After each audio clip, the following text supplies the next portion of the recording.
Being alone can be liberating and enjoyable and really, really good for you, as long as you are good company to yourself, that is.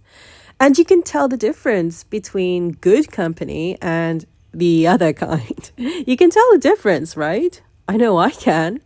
It feels good to be in good company. There are just some people around whom I feel happy, relaxed, at ease, as opposed to tense and guarded and generally uneasy. I love the feeling of being in good company. When I'm in the presence of good company, I feel happy. I smile, I feel welcome, I feel cared for, and I feel caring. Silly, trivial things become funny, something to laugh about, and we can even enjoy sharing a space together in complete silence without any dialogue being exchanged. It just feels really good. There's a lot of loving communication that happens non-verbally. Don't you have that one friend with whom all you have to do is share a look and each one of you knows exactly what the other is thinking? When I am alone and am good company to myself, it feels good like that. I like myself. I share a sense of humor with myself. I am in good humor. I am a friend to myself. I am nice to myself. I'm relaxed about who I am, even if who I am has been a disappointment to other people, if you know what I mean. One of the things I enjoy about solitude is that it's a great place to identify the kinder voice within me, to familiarize myself with it by listening to it, and then to mimic it, to mimic that kind voice. It's a great place to learn to speak by noticing how I've been speaking and noticing kinder and kinder ways to express myself, to practice speaking kindly about anything, speaking kindly to myself, to others, even if it's just in my mind, speaking kindly about myself and about others. When I speak kindly about anything, I not only embody and radiate kindness, I also receive it. That cycle of giving and receiving kindness, even in total solitude, creates positive momentum. I always start with things that are easy to praise, things that are easy to appreciate and love. I have a weakness for cats. I can't explain it. It's something about the way they look and move. I just love cats. And I know I'm not the only one if the number of viral cat videos are anything to go by.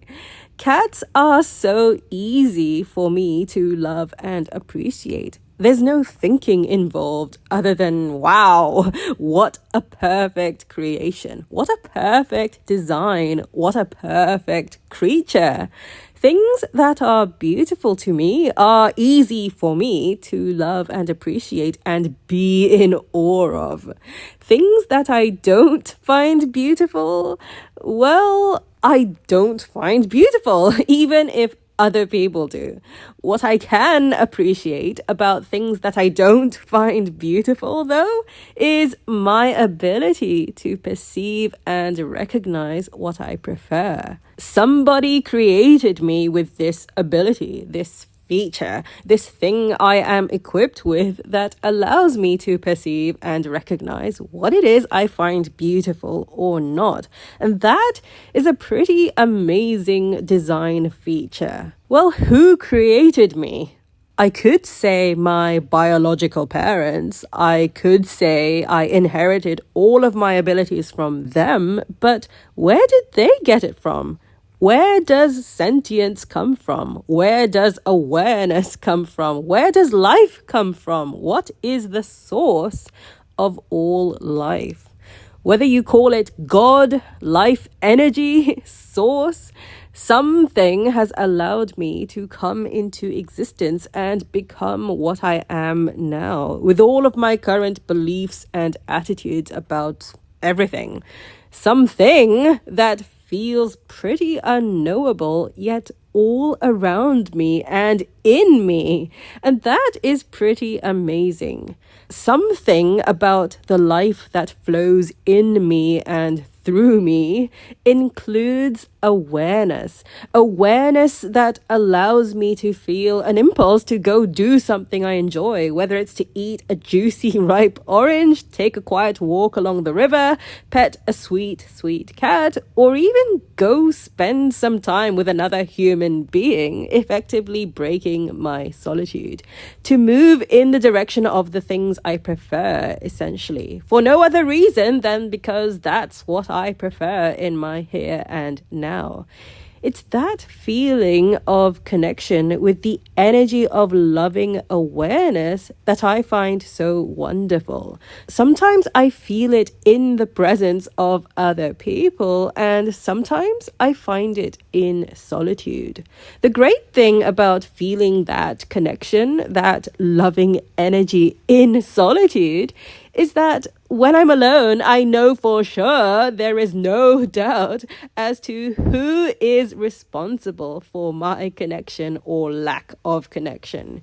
In solitude, I am most aware of my own power, that I am the only one who can allow my peace to be disturbed, that I am the only one who can allow my peace to be restored when it has been disturbed. And I do that by connecting to a higher source of power.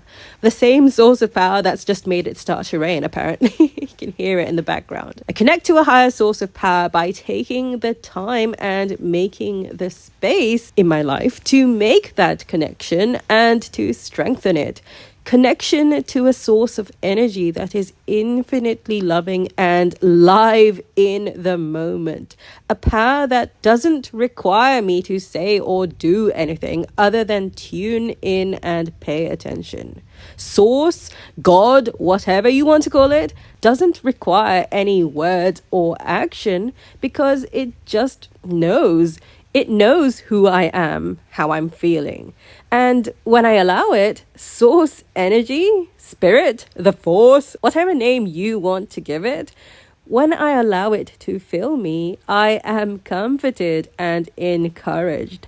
Having that connection feels like having a loving home to return to, a place where I am always welcomed with open arms. It feels like I'm ready for whatever is coming, like a storm. I can hear the thunder outside. Because I know I can trust that whatever is coming, whatever I'm moving toward, will be fun and something I will benefit from.